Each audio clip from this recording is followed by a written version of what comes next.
तमाचा मार रहे हैं कि आप एसी वाली ट्रेनें चला रहे हैं, आप स्लीपर नहीं चला रहे। आप गरीबों को दिखाना चाहते हैं कि लो तुम्हारी औकात जो है, भारतीय गरीबों की जो औकात है कुत्तों से भी बदतर है, तुम कुत्तों की तरह मरते रहो सड़कों पर, हम कुछ नहीं करेंगे। ये जो ट्रेनें हैं हम ये उन लोगों के लिए लगा रहे हैं जो बाई चॉइस दिल्ली में फंस गए, या बाई चॉइस महाराष्ट्र में फंस गए, या बाई चॉइस गुजरात में फंस गए, या अदर स्टेट में फंस गए। ये ट्रेनें उनके लिए, तुम्हारे लिए नहीं है। तुम तो गरीब हो, तुम्हारा जन्मसिद्ध अधिकार है कि तुम सड़क पे पैदा हुए, सड़क पे ही मर जाओ। तुम कीड़े मकोड़े हो हमारी नज़र में, इसलिए हम तुम्हें खाना, एक तो हम तुम्हें खाना देते नहीं है, ऊपर से अगर हम खाना भी देंगे तो कीड़े मकोड़ों वाला खाना देंगे। मैं ही पूछती हूँ भाई, आप ही सवाल करो, ये आरएसएस के दल्लो पिल्लों से सवाल करो, बड़े कूदते हैं, बड़ी नफरतें बांटते हैं, इनसे पिल्लों से सवाल करो। क्या कोई भी आज तक भारतीय जनता पार्टी के किसी पार्टी ने या किसी कार्यकर्ता ने कभी किसी, अभी लॉकडाउन के दरमियान किसी को एक रोटी भी खाना खिलाई है? खाना नहीं खिलाया होगा। हाँ, जो गरीब चल रहे होंगे उनको पुलिस वालों के साथ मिलकर मारा जरूर होगा। मोदी जी आप ही बता दीजिए ना, आपने इस भारत को बचाने के लिए क्या करा? आपने सिर्फ ताली का टास्क दिया, आपने फिर दिवाली का टास्क देके भारत को दिवाला पिटवा दिया। आपने पूरी होली दिवालियां पूरी मनवा दी कि लोग, आपने कहा मोमबत्ती जलाना, तो लोग आपके भक्त इतने जाहिल थे, इतने गंवार थे कि मोमबत्तियों की जगह पटाखे लेकर निकल गए सड़कों पर, मकान जला दिए, घर जला दिए। ये करा था उन्होंने। कहा उल्लू काफी था इस गुलशन की बर्बादी को, हर शाख पे उल्लू बैठा है, अंजाम गुलिस्ता क्या होगा। तो इस वक्त हुकूमत पूरी उल्लुओं के हाथ में है, मीडिया पूरा जहरीले लोगों के हाथ में है, पूरा कोबराओं के हाथ में है। तो क्या होगा? मुसलमानों से हाथ जोड़कर विनती है कि पीएम केयर फंड में वो ज़कात का पैसा डालें। आपको मालूम भी है कि ज़कात का पैसा होता क्या जो तुम्हारे फंड में डाल दें? अबे जाहिलो, हमारे यहाँ ज़कात उल्टा और फर्ज हो जाती है। अगर हमारे पास 2.5-3 लाख रुपए है, उस पर हम लोग ज़कात देते हैं, यानी उस पर हम अल्लाह की तरफ से दिया हुआ टैक्स देते हैं जो हमें गरीबों को देना होता है। तो उल्टा पीएम केयर फंड पे तो करोड़ों का टैक्स आएगा। ज़कात अगर पीएम केयर फंड की निकालोगे तुम दो ज़कात। अभी आपने राहुल गांधी का जैसे बयान सुना, राहुल गांधी आए, उन्होंने बहुत 2-3 एडवाइजरी दी, लोगों को मशवरा दिया कि इस तरह करना चाहिए। तो फौरन कोबरा मीडिया अलर्ट हो गया अपना फन से जहर फेंकने के लिए, और सारे के सारे जितने ये पेडेड इनके बीजेपी के हैं, ये थूका हुआ चाटने आ गए कि हाँ, और इन्होंने ऐसा कहा, राहुल को ऐसा नहीं बोलना चाहिए था, वैसा नहीं बोलना चाहिए था। अरे बता तो उसने क्या बोला।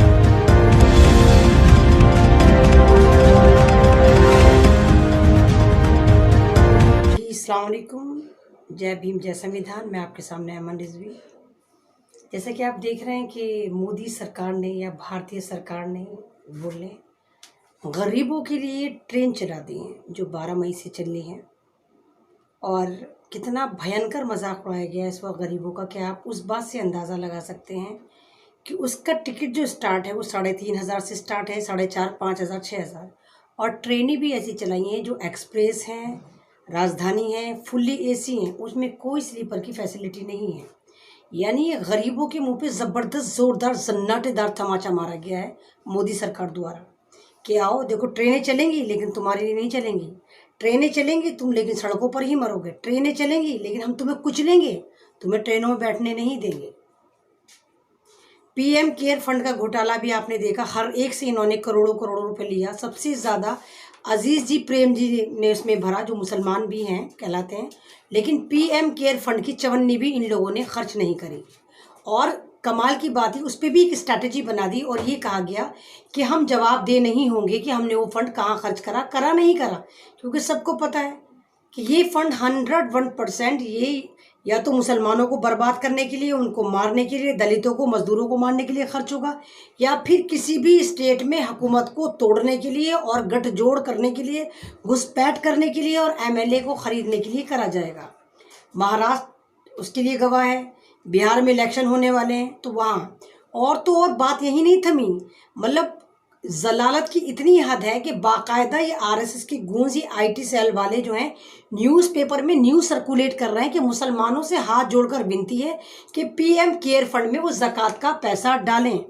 आपको मालूम भी है कि ज़कात का पैसा होता क्या जो तुम्हारे फंड में डाल दें? अबे जाहिलो, हमारे यहाँ ज़कात उल्टा और फर्ज हो जाती है। अगर हमारे पास 2.5-3 लाख रुपए है, उस पर हम लोग ज़कात देते हैं, यानी उस पर हम अल्लाह की तरफ से दिया हुआ टैक्स देते हैं जो हमें गरीबों को देना होता है। तो उल्टा पीएम केयर फंड पे तो करोड़ों का टैक्स आएगा। ज़कात अगर पीएम केयर फंड की निकालोगे तुम दो ज़कात, तुम्हारे केयर फंड पे ज़कात आएगी।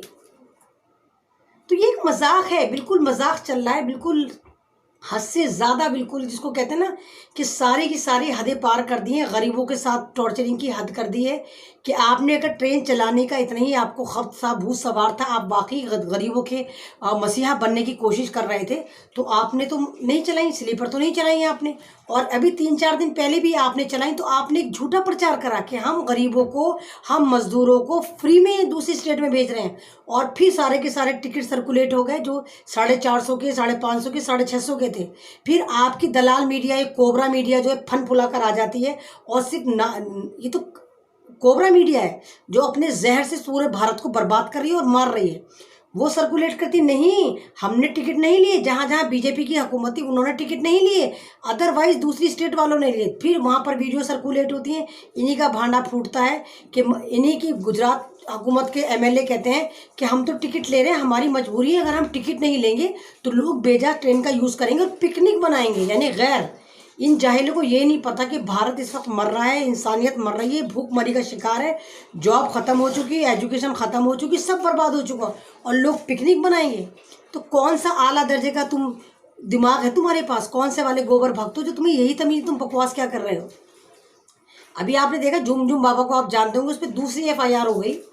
झुमझुम बाबा का जो केस लड़ रहा है वो इंटरनेशनल कोर्ट में भी जाकर भारत को रिप्रेजेंट कर चुका है और जीत कर आया था।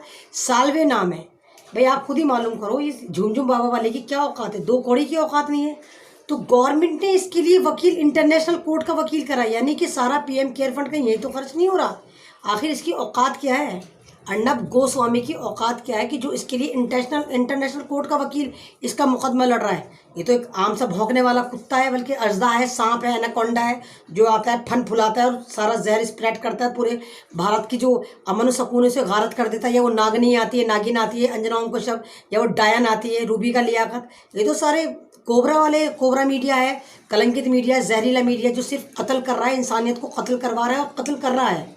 अभी आपने राहुल गांधी का जैसे बयान सुना, राहुल गांधी आए, उन्होंने एक बहुत 2-3 एडवाइजरी दी, लोगों को मशवरा दिया कि इस तरह करना चाहिए, तो फौरन कोबरा मीडिया अलर्ट हो गया अपना फन से जहर फेंकने के लिए, और सारे के सारे जितने ये पेडेड इनके बीजेपी के हैं, ये थूका हुआ चाटने आ गए कि हाँ, और इन्होंने ऐसा कहा, राहुल को ऐसा नहीं बोलना चाहिए था, वैसा नहीं बोलना चाहिए था। अरे बता तो उसने क्या बोला, तुम्हें खुद देखो ना। हमारे चाय वाले जो हैं, जब पीएम नहीं थे तब कैसे दिल्ली को सरकार को कोस रहे थे और हिसाब ले रहे थे, भाइयों हमारा हक है, दिल्ली सरकार हुकूमत का जवाब देखो, पैसा कहाँ जा रहा है, क्योंकि सरकार का पैसा है। तो अब आप अब जवाब दो ना। अब हम आपसे सवाल कर रहे हैं कि वो पैसा कहाँ है जो पीएम केयर फंड में आपने गरीबों के लिए लिया है, कहाँ है वो पैसा, किस पे खर्च कर रहे हैं। ऊपर से आप गरीबों को जोरदार जन्नाटेदार तमाचा मार रहे हैं कि आप एसी वाली ट्रेनें चला रहे हैं, आप स्लीपर नहीं चला रहे। आप गरीबों को दिखाना चाहते हैं कि लो, तुम्हारी औकात जो है, भारतीय गरीबों की जो औकात है वो कुत्तों से भी बदतर है, तुम कुत्तों की तरह मरते रहो सड़कों पर, हम कुछ नहीं करेंगे। ये जो ट्रेनें हैं हम ये उन लोगों के लिए लगा रहे हैं जो बाई चॉइस दिल्ली में फंस गए, या बाई चॉइस महाराष्ट्र में फंस गए, या बाई चॉइस गुजरात में फंस गए, या अदर स्टेट में फंस गए। ये ट्रेनें उनके लिए, तुम्हारे लिए नहीं है। तुम तो गरीब हो, तुम्हारा जन्म सिद्ध अधिकार है कि तुम सड़क पे पैदा हुए, सड़क पे ही मर जाओ। तुम कीड़े मकोड़ो हो हमारी नज़र में, इसलिए हम तुम्हें खाना, एक तो हम तुम्हें खाना देते नहीं है, ऊपर से अगर हम खाना भी देंगे तो कीड़े मकोड़ों वाला खाना देंगे। मैं ही पूछती हूँ भाई, आप ही सवाल करो, ये आरएसएस के दल्लो पिल्लों से सवाल करो, बड़े कूदते हैं, बड़ी नफरतें बांटते हैं, इनसे पिल्लों से सवाल करो। क्या कोई भी आज तक भारतीय जनता पार्टी के किसी पार्टी ने या किसी कार्यकर्ता ने कभी किसी, अभी लॉकडाउन के दरमियान किसी को एक रोटी भी खाना खिलाई है? खाना नहीं खिलाया होगा। हाँ, जो गरीब चल रहे होंगे उनको पुलिस वालों के साथ मिलकर मारा जरूर होगा। ये सारे गूंस हैं, ये सारे आतंकवादी हैं, कुछ नहीं है। मोदी जी आप ही बता दीजिए ना, आपने इस भारत को बचाने के लिए क्या करा?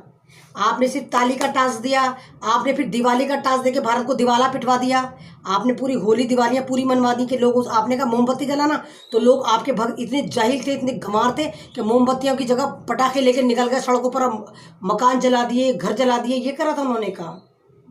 तो आपने सिर्फ बिग बॉस खेला हमारे साथ मोदी जी, इसके अलावा आपने भारत के साथ कुछ नहीं करा। आपने एक चवन्नी का डेवलपमेंट नहीं करा, कुछ नहीं करा, सिर्फ आपने मन की बात करी। मैं पहले से कह रही हूँ, लोग 2 तरह की बात करते हैं, एक तो मन की बात करते हैं, एक काम की बात करते हैं। मोदी जी ने जिंदगी में कोई काम की बात नहीं करी। हाँ, काम की बात करते थे जब ये पोजीशन में थे, काम की बात करते थे जब कांग्रेस थी, तब ये काम की बात करते, तब ये भड़काते थे लोगों को कि पता नहीं क्या कर देंगे भारत के लिए जब भारत में आएंगे, जब ये हुकूमत सत्ता इनको मिलेगी। और भारत की भोली भाली जनता इन चाय वाले के ड्रामों में आ गई और सत्ता उठा के इनको दे दी। लो भाई मोदी जी तुम आ जाओ, तुमने इतने सुहाने ख्वाब दिखाए थे और आती तुमने क्या करा, एकदम चोला उतार के फेंका और तुम आरएसएस की गोद में जाकर बैठ गए। सिर्फ तुमने हिंदू मुस्लिम बिरयानी यही करा और कुछ नहीं करा। हमारी बदनसीबी ये है कि हमारा मीडिया, तवायफ मीडिया जो है, कलंकित मीडिया जो है, वायरस मीडिया जो है, और इस वक्त जो कोबरा मीडिया है, इसने सिर्फ भारत के लोगों को, भारत की इंसानियत को सिर्फ कत्ल करा है। इसके अलावा इसने चवन्नी का काम नहीं करा। अर्नब गोस्वामी पे 2 FIR हो चुकी हैं, गोबर पात्रा और संबित पात्रा तेरे पे भी हो चुकी हैं। तू भी बहुत बड़ा ढोंगी, तू भी झुमझुम बाबा का ही जानशीन है। जैसे वो अर्नब गोस्वामी आता है ऐसे तू संबित पात्रा, तुम दोनों ही बावले हो। तो भारत का तो हालत यही है कि बस एक ही उल्लू काफी था इस गुलशन की बर्बादी को। हर शाख पे उल्लू बैठा है, अंजाम गुलिस्ता क्या होगा।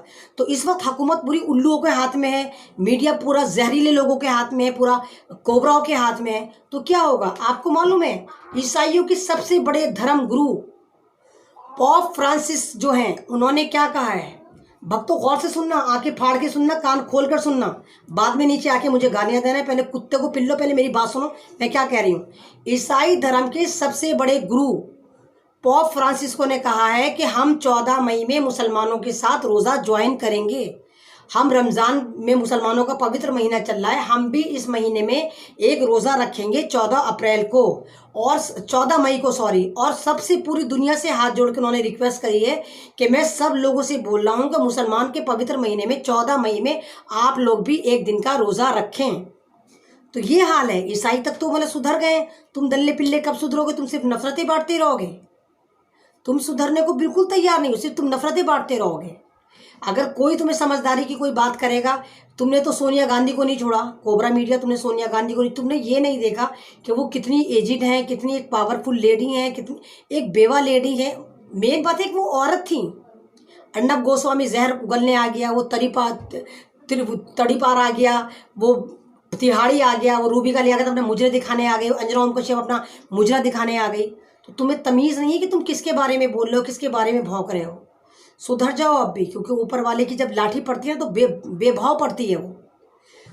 आबे जमजम तुम भी नहीं पी कर आए, आबे हयात तुम भी नहीं पी कर आए कि तुम्हें कोई ऐसा आबे हयात या कोई तुम्हें ऐसी जड़ी बूटी पिला दी गई हो कि जिससे तुम सारी जिंदगी दल्ले पिल्लो जिंदा रहो। तुम भी मरोगे और इंशाल्लाह कुत्ते से बदतर मौत मरोगे, क्योंकि तुमने जो बावला कुत्ता बन के दुनिया को काटना शुरू कर रखा है, तुमने जो बावला कुत्ता बन के पूरे हिंदुस्तान की आबादी को टारगेट कर रखा है, तुमने दलितों के दुश्मन बने हो, तुम मजदूरों के दुश्मन बने हो, तुम मुसलमानों के खिलाफ जो तुम राजनीतियाँ कर रहे हो, सारी गोदी मीडिया या आरएस के दल्ले पिल्ले पुलिस वाले जो हैं, पेडेड गूंज जो हैं, वर्दी वाले जो गुंडे हैं, तुम सुधर जाओ।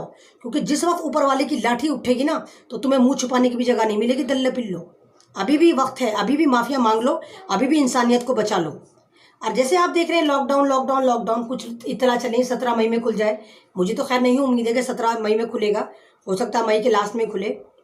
उसके बाद ये 4 महीने का सोशल डिस्टेंस लेकर आएंगे। तो भाइयों आप ज़्यादा खुश मत होना, क्योंकि चॉकलेट वही रहेगी, रैपर बदलेगा। चाहे सोशल डिस्टेंस हो, चाहे होम अरेस्टिंग के नाम पे लॉकडाउन हो, दोनों एक ही हैं। जब भी आप घर से बाहर निकलेंगे तो सोशल डिस्टेंस के नाम पे यही दल्ली पिल्ली पुलिस वर्दी वाले जो गुंडे हैं ये आपको लठ बजा रहे होंगे। चाहे आप 1 फुट पे नहीं, चाहे आप 1 किलोमीटर पे चलो, तब भी ये आपको तोड़ रहे होंगे। तो आप सोशल डिस्टेंस के नाम पे भी ज़्यादा खुश मत हो। ये पूरा सन 2020 है, ये आपका बर्बाद कर दिया गया। इसको तो आप अपनी डिक्शनरी से निकाल दो कि सन 2020 आपकी ज़िंदगी में आया भी था, या आया तो एक नाइट मेयर के तौर पर इसको याद रखना। एक भयानक ख्वाब है आपकी ज़िंदगी में। शुक्रिया।